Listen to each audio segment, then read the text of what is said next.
This is your guide to book publishing. Everything you want to know but didn't know what to ask with your host, Dr. Judith Briles. On the show today, you'll find out where book publishing is going and how to take advantage of it. How to identify and avoid publishing predators. What opportunities are emerging as the book trade evolves in new forms. How to avoid losing money and much, much more. Join us now as a variety of publishing pros will deliver insights and strategies to take the author to the next level of publishing. It's your guide to book publishing. Everything you want to know but didn't know what to ask. Brought to you by Author You and the Book Shepherd. And now, here's your host, Dr. Judith Briles. Hello, everyone. Welcome back to another episode of Author You, your guide to book publishing. And this week, it's all about, as always, your author success. As you listen, you'll get a variety of ahas, insights, tips, and how-tos for your author publishing, bookmarking, roaring success, as I said a second ago. With me today is someone we've never had in the Author You community, but she's been in my community for a gazillion years, literally. Patricia Fripp simplifies and demystifies the process of preparing and presenting powerful, persuasive presentations. She's a Hall of Fame keynote speaker, an executive speech coach, sales presentation and online learning expert. Her coaching clients include executives, sales teams, professional speakers, engineers, and now authors. Companies hire to help them drive more sales by perfecting their important conversation and presentations. Kiplinger's Personal Finance wrote that Patricia is one of the best investments you can make in your career is her presentation skills training. She's virtually everywhere with Fripp VT, her interactive learn at your own pace, virtual presentation skills and training. And my disclaimer, I am honored that she is on the book cover of my book, How to Create a $1 Million Speech. What are we doing today? We're going to show you how to take your book to a speech you'll never regret and others will beg for more. Patricia, welcome to Author You, your guide to book publishing. Always a pleasure being with the great, the legend, Judith Briles. Here we go. And as I said, we go back so far in the old days of National Speakers Association of Northern California, which Patricia was the founder, legendary because she must have 2 rooms in her house dedicated to her hats. Is that true, Patricia? True. One room. One big room. Probably with the wall knocked down. All right. So something like that. We're going to jump into some of the things to really make you sing. And an author that they've got a book. Where do they start? Well, what I find with a lot of my clients, by the time they've finished editing, proofing, rereading their book, they're sick of it. So what I always tell them to do is go back and scan it. And of course, I usually do this with them, independently, but with them, and circle all the best stories of all their chapters if they could summarize their key thoughts in perhaps 3 or 4 segments, and then take the overall premise, the big idea, the central theme, or the promise from the book, and that is the same premise for the speech. It sounds so simple, Patricia. Sorry, say that again, Judith. I said it sounds so simple when you say it that way. And I think one of the problems is that a lot of these authors I think people in general get so stuck that it has to be so big, so immense, so without realizing there's a core that you start with. Would you say that makes sense? Oh, definitely. Writing a book is a lot more time-consuming than writing a speech. However, a good speech is probably a tad more complex than most people realize. But you have the content. So once you have the content, just as you had to organize the chapters, the organization of your book, you're going to do the same with your speech.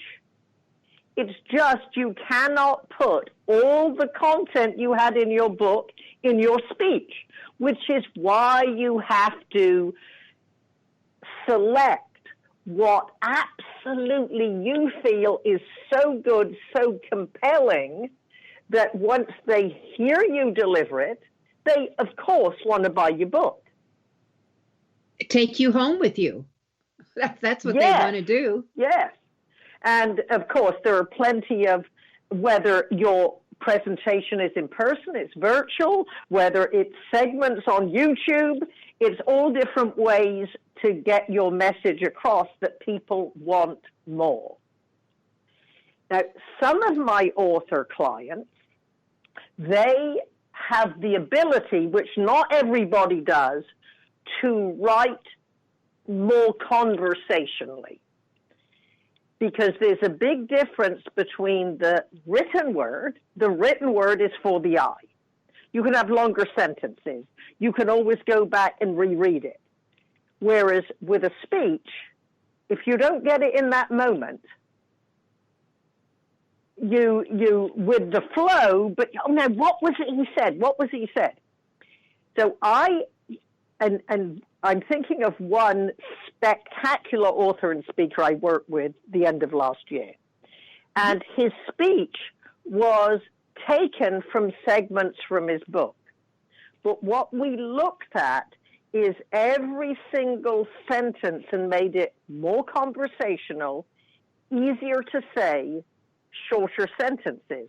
And he is one of the few individuals that I've seen deliver a virtual presentation with a teleprompter, which is a slightly more conversational version than his book, and not look like he's doing it.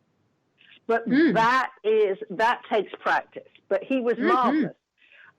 Others, they build their speech around ideas, and it always starts, a speech has to have great stories. That's why I say, select your favorite stories. At this point, don't worry if 3's in one chapter and 1's in another, and it's just take your best stories and your key ideas, and then start organizing a simpler structure than 16 chapters in your book. You're not going to have 16 talking points in a speech.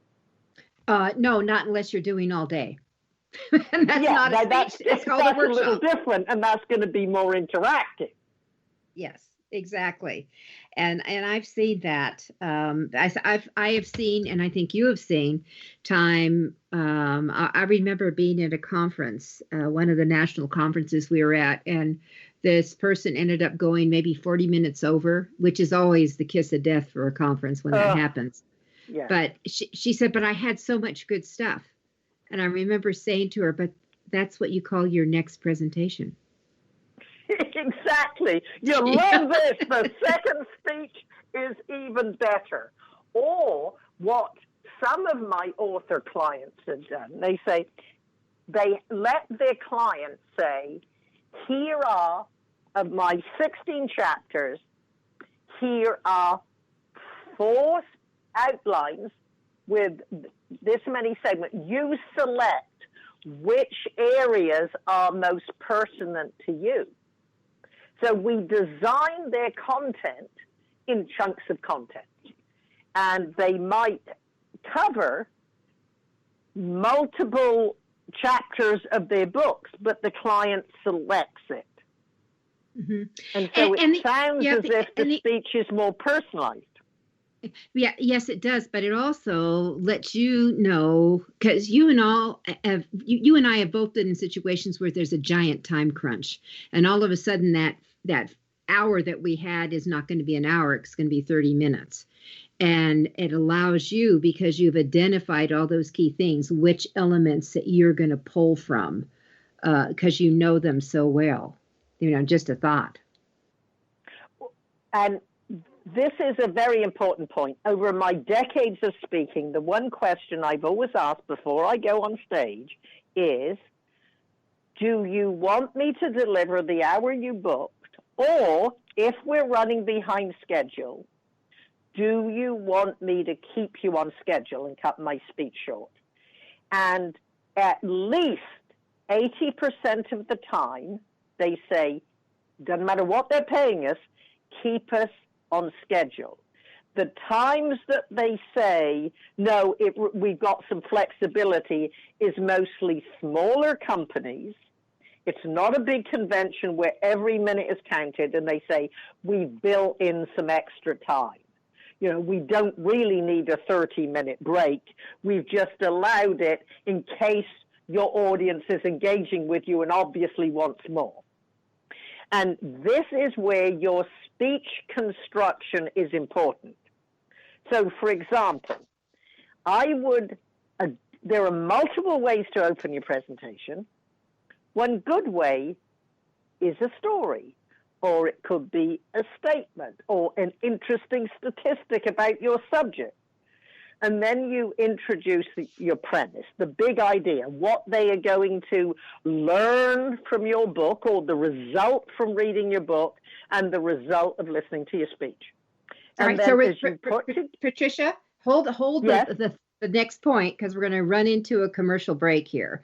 And I want to make sure that they all get it. So they have. So opening story, introduce the premise, and then you'll find out what's next in just a few minutes. We'll be right back. It's Author You, your guide to book publishing.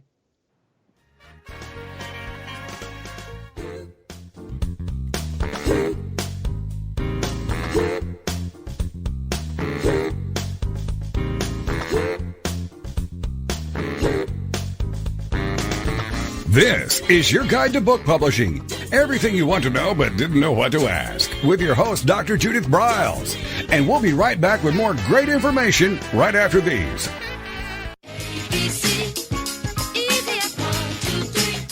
Is there a book in you? Or another? Author You shows you how to create, develop, and publish your book without being hoodwinked. If you already have a book out, you will find a supportive and brainstorming community that is connected and creative, no matter where you live. Author You brings in national experts for its book camps and annual Author You extravaganza. It has regular meetings and delivers webinars for its members on timely topics. Through Author You's extensive network, members enjoy exclusive benefits, including significant discounts for a variety of services necessary to publishing. Author You is the premier authoring resource in the country, creating community, education, guidance, vision, and success for the serious author. If you want to create a book that has pizzazz, punch, and panache, Author You is for you. Timely author and publishing tips and articles are posted on its social media platforms, and it is free. Discover Author You, where authors go to become seriously successful. Join Author You today at authoru.org.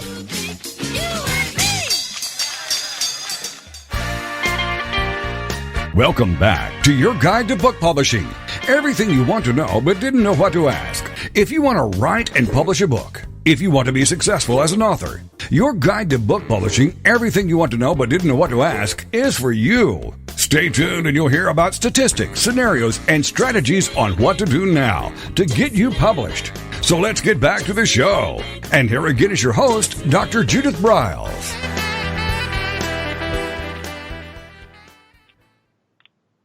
With me today is Patricia Fripp, and I would encourage all of you to explore her website. Just go to Fripp, FRIPP.com, and really discover all the power that is available to you via the internet. and see what courses she has. Look at her Fripp VT. Look at all the things that will make you better and soar as a speaker. Patricia has been identified as one of the best women speakers in the world. There's a reason why. All right, so Patricia, we took a break. You told us, okay, we set the stage with a fabulous story of some sort. Then we identify what our premise is, the promise of what we're going to deliver. What do we do next? You list, let's say, 3 to 4 talking points. And then what you're going to do once you introduce the idea, perhaps you need an explanation of what you mean by that idea. Then you're going to give an example. Now, you might give an example of, this is how I learned it. Then you might give another example of, I was advising someone how to do it, one of my clients, and this was their experience. Now, for someone who might help, let's just say you help businesses market. So you might introduce your idea, tell how you learned that, how you advised an entrepreneurial firm to use this, and then you make the case. However, the principles work. It doesn't matter what size your business is or what industry you're in, and this is one of my large corporate clients. So what you have is one idea or principle and 3 specific examples. Now, you can do that throughout all your presentation. Now, as you've put together your presentation, this will take an hour. So they cut your time if they cut it in half. You can, what I would probably do is, rather than saying, in the next 58 minutes, you're going to learn 4 principles to market your business that is guaranteed to drive more business. Well, they cut you in half. So what you say is, in the next 28 minutes, because remember, you've already had an opening, in the next 28 minutes, you're going to hear 3 principles and how they work specifically well with your industry or your business or your size of practice, depending on the audience. So 1, you take out one of the whole chunks of content, and out of each 3 points that are left, you take out one of the examples. So perhaps with the first one, you say, this is how I learned it. This is how it works with a small company and large company. And then from then on, you don't give the example of what you learned. Now, if this is an audience made up mostly of entrepreneurs, you're going to keep all the examples from smaller business and only have one that this technique also works with a large company, because perhaps that's one of the sponsors of your organization. And you and I know, Judith, when you really speak a lot, you have to make the sponsors look like heroes. And so there is nothing like giving an example of one of your principles as it ties to the sponsor. Mm-hmm. It's so true. Yeah. And what I have done, because what I often do is I recommend, if you're going to use visual aids, you don't have to, but if you do, you design your presentation on a flip chart, a whiteboard, or yellow pad, so that you can hold the overview, and then you ask yourself, where do I need visuals to make my point? Because remember, if you cut your speech in half, you either really need to know, okay, go to your computer and hit 27, and you've got to the next point. You're not tied to the slides. I love it that you brought that up, because I've seen, well, number one, we've all been in situations where there's total tech failure, that the person who is so slide dependent all of a sudden has lost their blankie and really fumbles around. My favorite example when I was hit with something like that is I had all the lights go out in a hotel. all the lights go out. We ended up, it was in right after a hurricane in New Orleans, and we ended up lighting candles. It was magical, actually, what ended up happening. We got candles out. It was very cool. But that means no slides. That means it's just you as the visual and your voice. Well, and what we have to do is be prepared to deliver your presentation without slides, with slides, virtually, in person. And if for any reason the technology goes out, I remember a wonderful speaker spoke for our Northern California NSA chapter. And for whatever happened, her PowerPoint didn't work. And she said, "I'm sorry, my PowerPoint isn't working." And I said to her after, you did not need the PowerPoint. You don't even tell us you had one. I was so engaged with what she said, it made no difference to me. But somebody who didn't know her might have thought, "Oh, I thought she was really good." But maybe it would have been even better with the PowerPoint if she had just acknowledged it. Because there's two ways that if there's a hiccup, you either acknowledge it and bring it in the act, or you ignore it. One example of this I don't know if you remember Joe Griffith, and he was a humorist from Texas who had originally been a stockbroker. And he was speaking after dinner, and the waitress, normally wait staff put the coffee on the table and leave the room while there's a guest speaker. In this case, the waitress got up on the head table and was refilling people's coffee while he was speaking in the days that people had the head tables.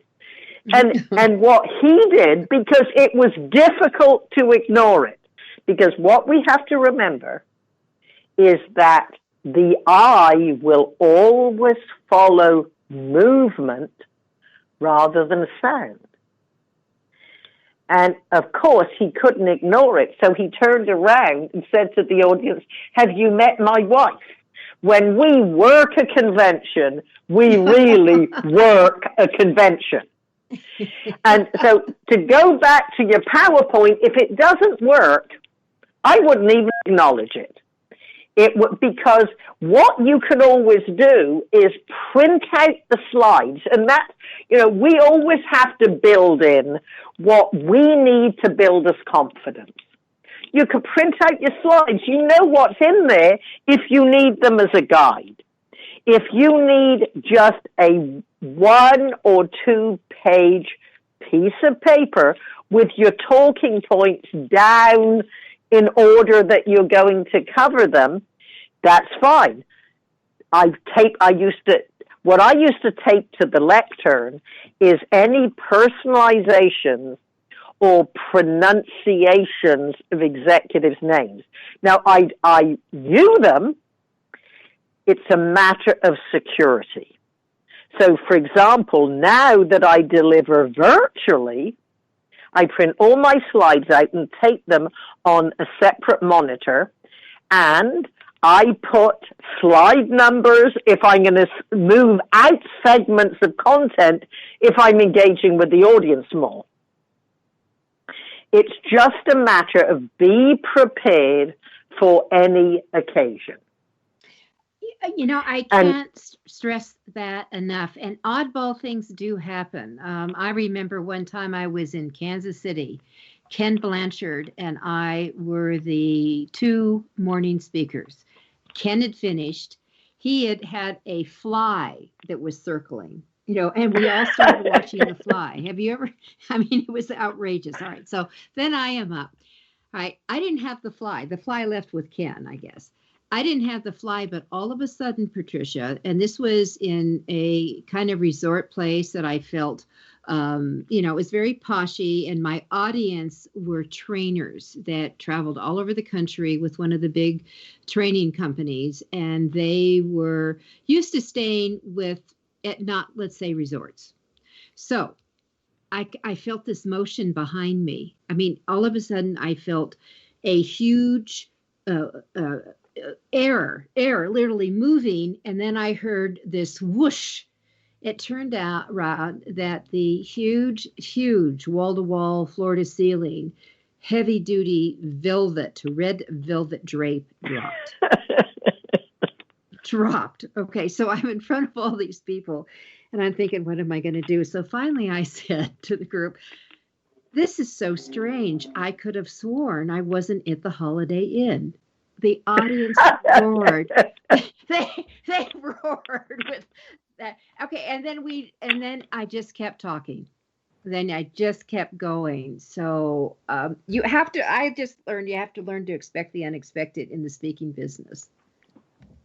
And years later, perhaps months later, depending on the situation, any disaster or it becomes a funny story. Any learning lesson gets shared because we can all learn from other people's experiences as well as our own. Exactly. All right. So we have 1 minute to our next break. That we've gone through the story, the premise, the 3 or 4 ideas, how to crunch it down. Is there anything in the list before we get to the close? Key idea, remember the audience doesn't know what you intended to say. Okay, so when we come back, we're going to kind of go through that. And Patricia, I would love to have you share some ideas, tips, methodologies for engagement, if they should be engaging. Usually most people think of that for workshops. I often would come off of a stage on a keynote and move around in the audience if it was easily done and if it was appropriate. But I would love to have you kiss on that when we get back after this next break. All right, everyone, you're listening to Author You, your guide to book publishing. With me is the fabulous Patricia Fripp. We are talking about how to take your book, your words, your ideas, your concepts into a speech that meeting planners will want, that audiences will want to bring you back.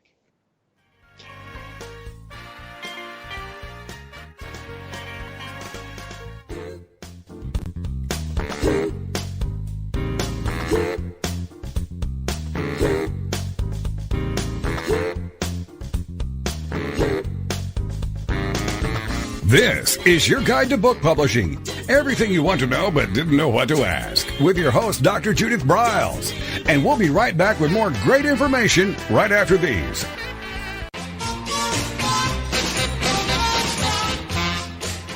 Discover the power of you and your book at the Judith Briles Unplugged events.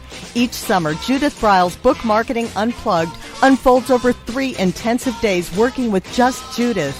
You get publishing strategies, author and book platforms, book marketing panache and pizzazz, and authoring tools to take you and your book to rock star success. In the fall and winter, Judith Briles Speaking Unplugged includes Judith as your coach and mentor during 2 powerful days. You will learn how to structure a speech, how to create openings and closings, how to find gigs that pay you and sell your books, and you will get one-on-one coaching. Go to thebookshepherd.com and click on the Events tab to learn how to participate at the next Unplugged Workshop event.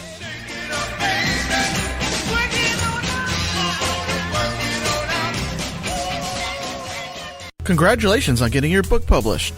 The effort you put into your work is truly commendable. But what's next?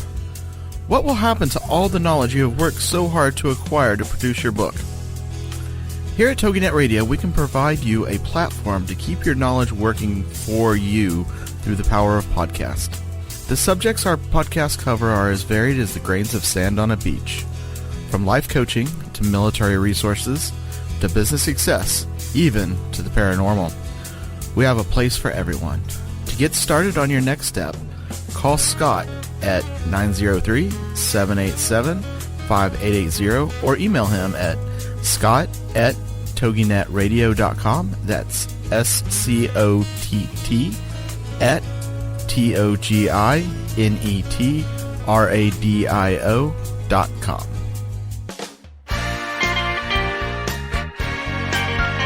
Welcome back to your guide to book publishing. Everything you want to know but didn't know what to ask. Coming up, you'll hear more about statistics, scenarios, and strategies on what to do now to get you published. So let's get back to the show. And here again is your host, Dr. Judith Briles. We're talking about how to take your book to a speech. And by the way, if you do that, this is going to be the number one way you will sell a boatload of books. And you will sell, I'm talking maybe many boatloads. I certainly have. And it was all about the engagement, the personal contact, being present, hanging out. Patricia, one of my absolutely do's is when you go to an event, you stay at that event.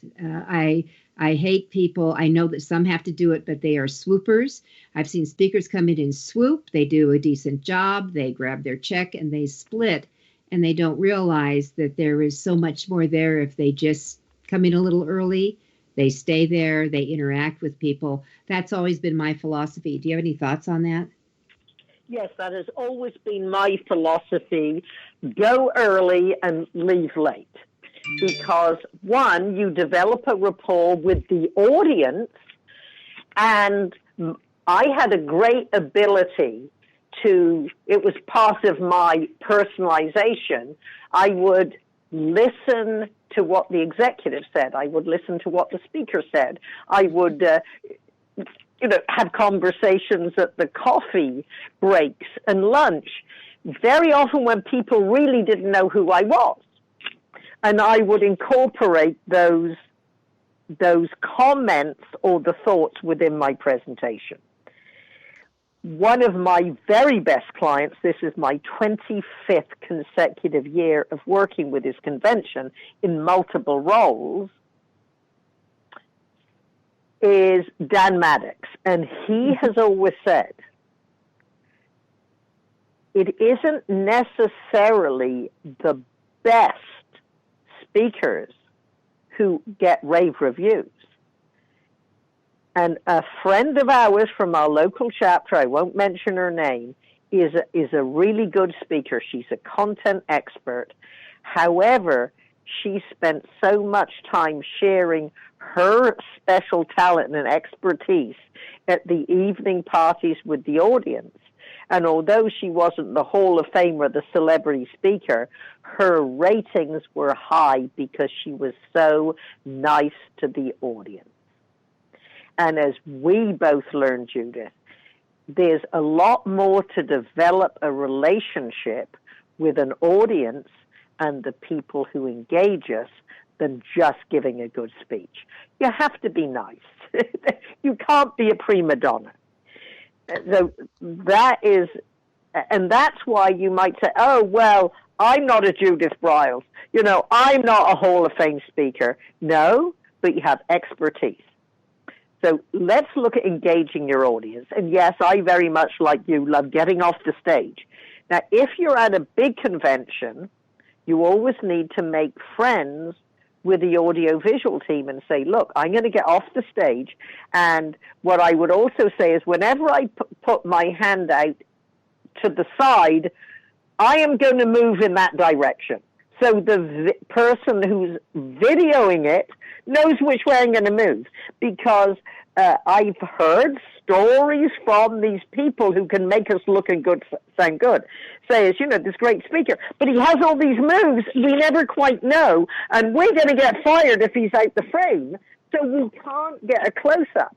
But I would say is I would let them know whenever my hand does this, I'm moving this way. Most of the time I'm going to be here.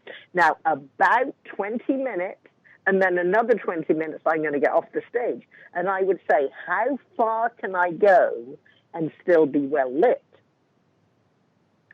So it's a matter of working with the people who are there to make you look good. Now, when it comes to the message, and this is certainly the same with writing, every author knows they might have millions of readers, but they're only talking to one person at a time. And a speaker who is going to make an emotional connection to the audience, the secret is, although there might be times that you might say, welcome, American Payroll Association members, great to be with you again. Most of your remarks are directed to one person. If I were to ask you, is 2021 the year you get promoted? Everyone will feel, oh, the speaker's talking to me. So you talk to one person. Now, I've read the books of some of our speaker friends, and obviously what they did, they had the speeches transcribed. Well, that's a great basis for someone who considers that they are a good speaker. However, I've read on the page, all of you are saying, or all of you are thinking this. I think, no, you might have said this in a speech, but it doesn't work in a book, one person at a time. So you focus language, talk to one person, and then the next key part, of course, is to know who you are talking to.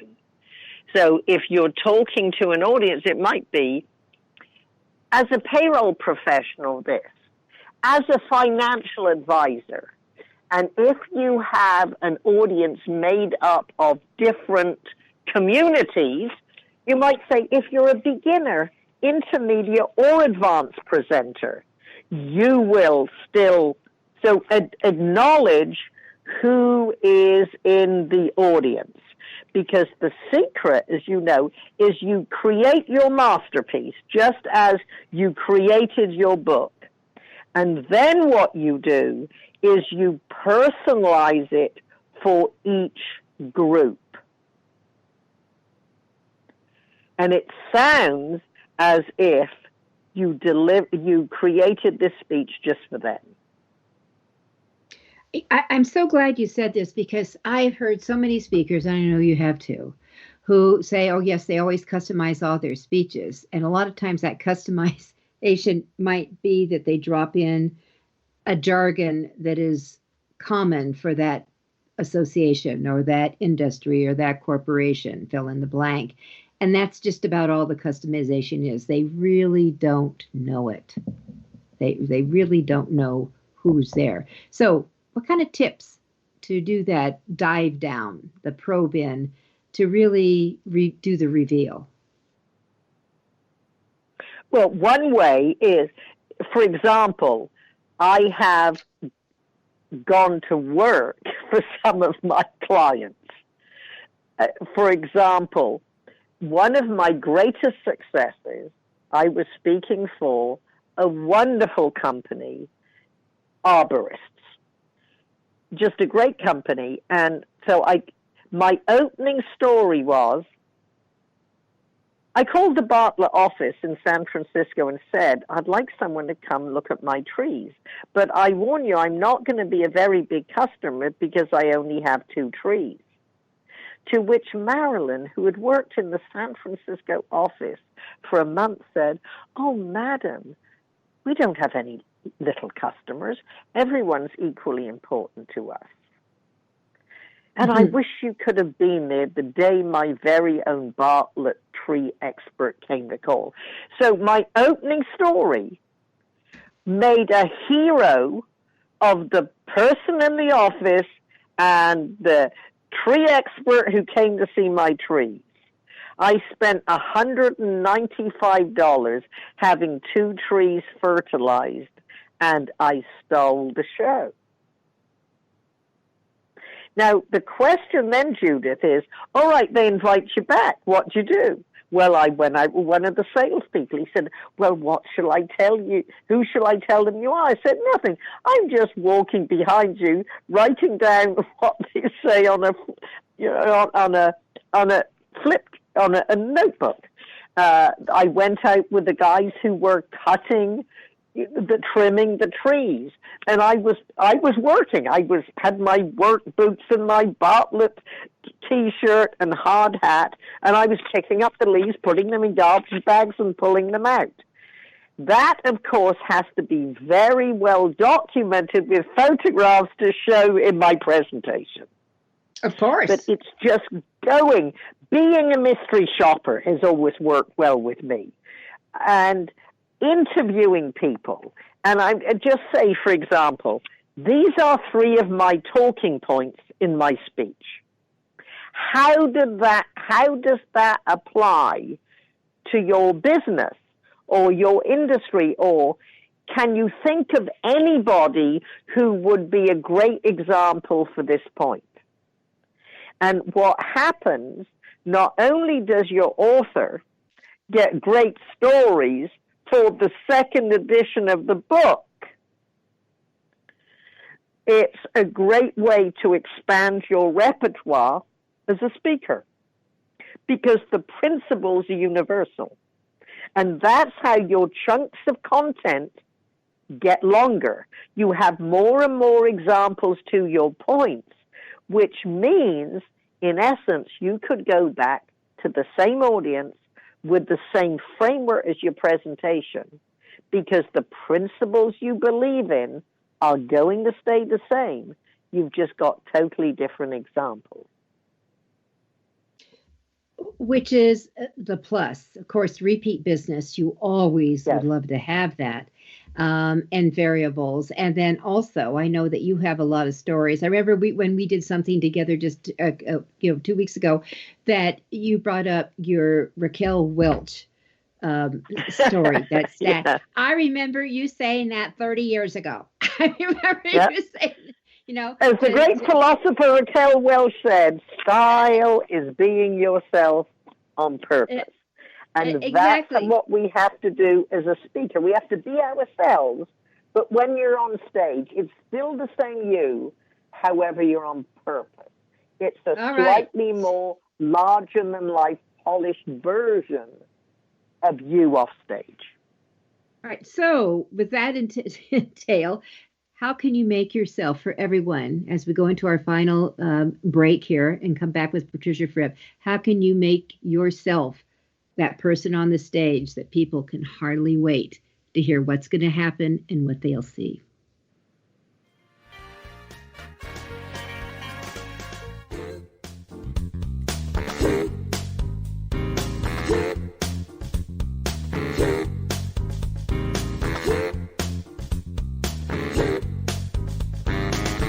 This is your guide to book publishing. Everything you want to know but didn't know what to ask, with your host, Dr. Judith Briles. And we'll be right back with more great information right after these.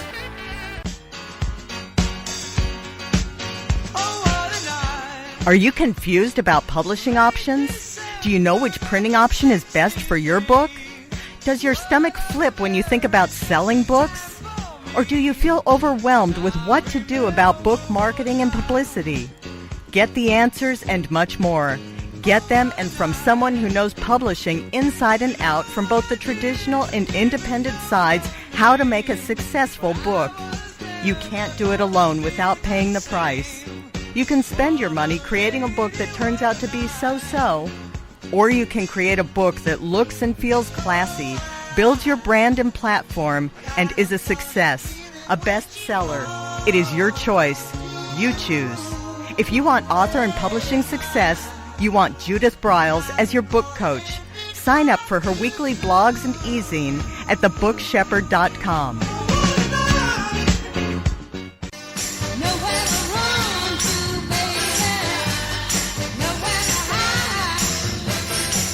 The book shepherding concept is simple. The publishing world is changing, and so must you. You need an experienced shepherd and guide to collaborate with you as you create, strategize, develop, publish, and achieve your publishing goals. Publishing is riddled with obstacles, sometimes nightmares for the author. You do not need more problems. You want solutions. Dr. Judith Briles will shepherd you through the maze and chaos. At times, she has had to step in and rescue a book that has been sabotaged by a publisher, by a publishing service provider, and sometimes even by the author. If you want author and book success, connect with her today at thebookshepherd.com.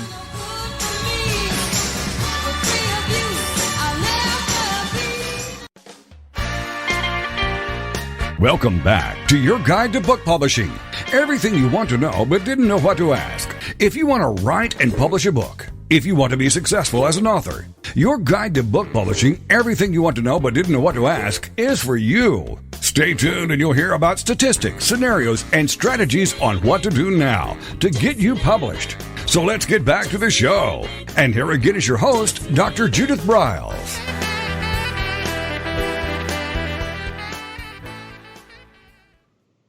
We're talking about how to take your book, whether it's your first book or a book that's down the road, and turn it into a speech that people will want to hear you over and over and over again. With me is Patricia Fripp. She is a Hall of Fame keynote speaker and executive speech coach. You can find out lots about her at Fripp, FRIPP.com.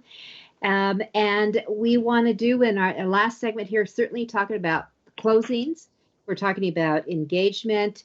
And I'd love, Patricia, to get into some of the most common mistakes you see speakers, both newbies and advanced, make, and how to recover maybe from a disaster. What happens if you discover you are the wrong fit for the audience? I think we've all had those experiences.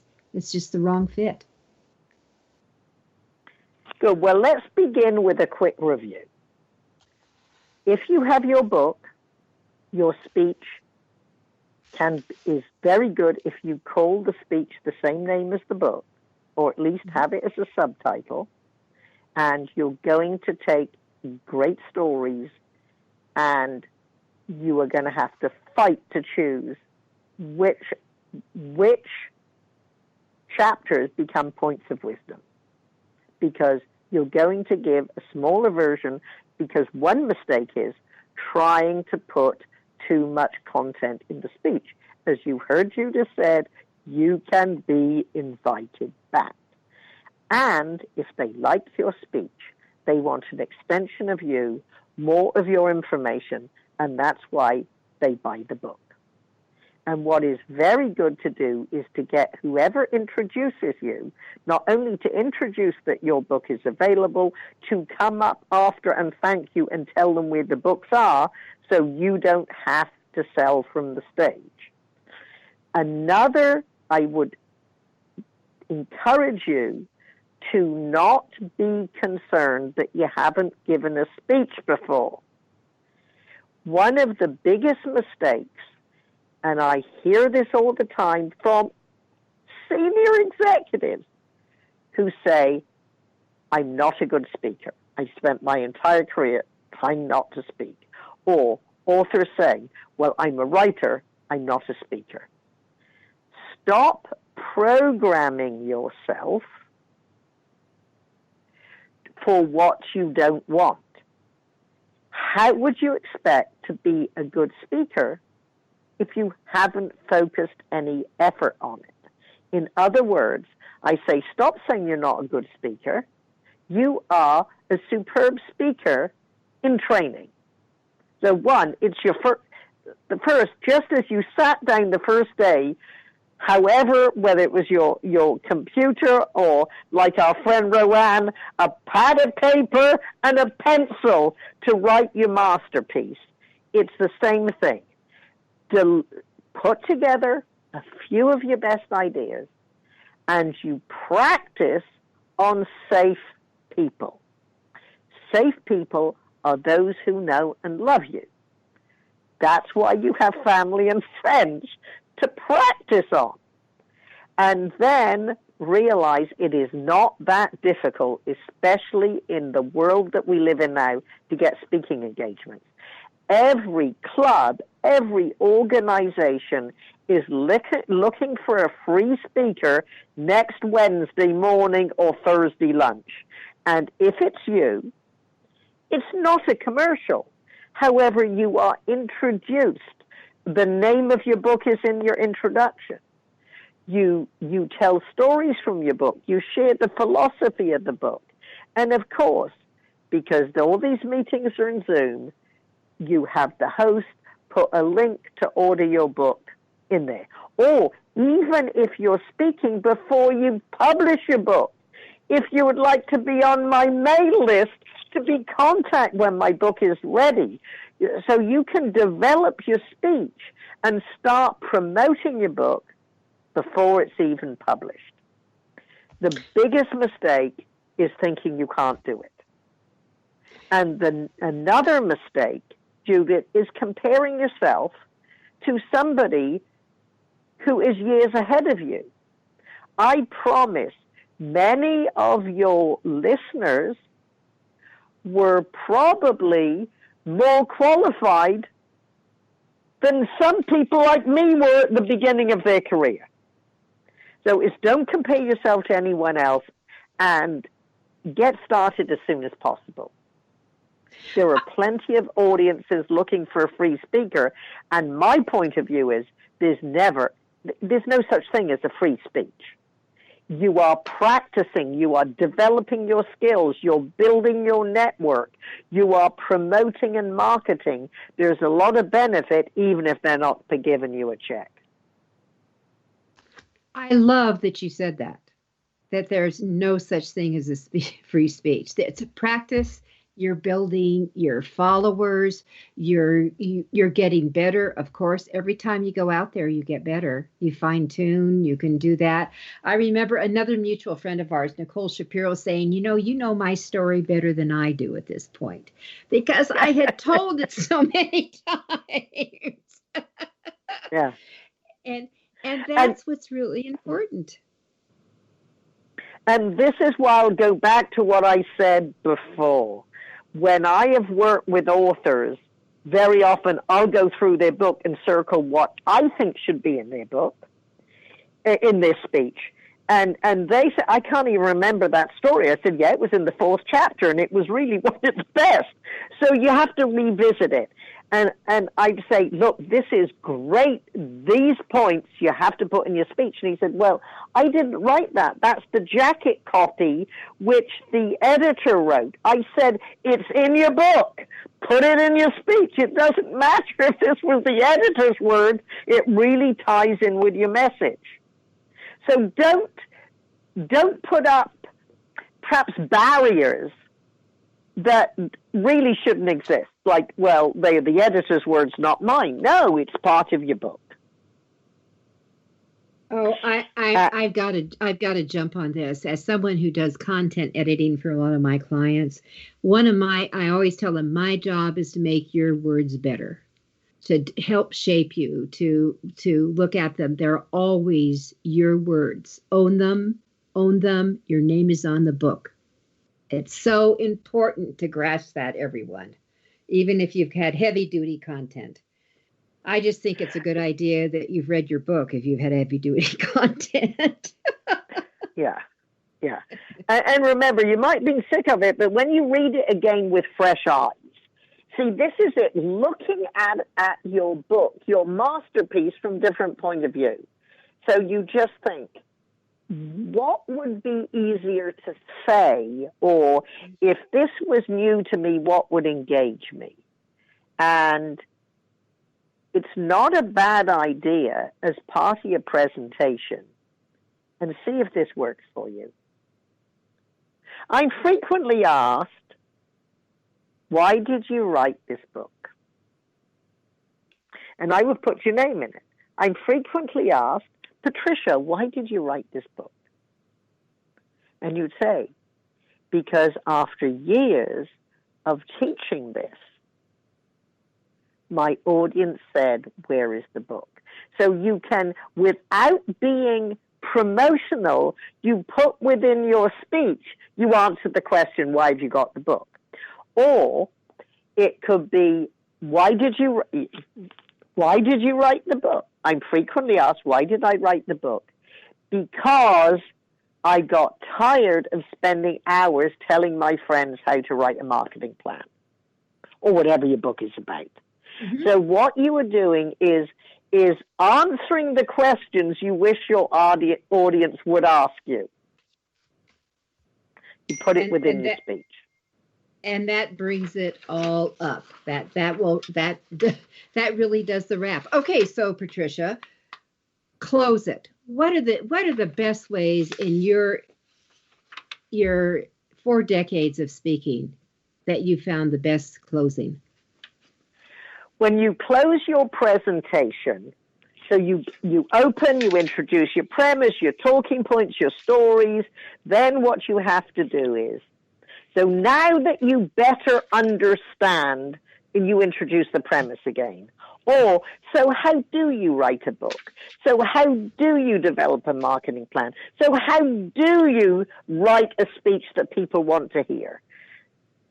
So you ask a rhetorical question based on your premise. How do you? And you review your key ideas. 1, 2, 3, 4. And then, by the end of next week, will you have your marketing plan? By the end of this year, will you have your book? By the end of this month, will you have a speech? So you're really challenging them. So I challenge you to take your notes. What I will often say is, I challenge you to take your notes and the handout from this presentation and teach somebody else on your team or one of your friends what you think you learned. Because the best way to reinforce what you're learning is to teach it to someone else. And then you might say, last story, take 2 steps forward and close with a story. Or, and again, this is a lesson I learned from one of my friends, Ed Tate, who's a world champion at public speaking. Because you will often look at the clock and see you got 40 seconds. You need to have an emergency close. In case, and often if we're taking questions, you never quite know how long your speech is going to be, even when it's well timed, because you don't know if the audience is going to laugh more, and you let them laugh. Have an emergency close. And one of mine is, I hope you'll remember Fripp. And more important than remembering me, remember what Fripp stands for. Frequently reinforce ideas that are productive and profitable. And with that's a wrap. Thank you so much, Patricia Fripp.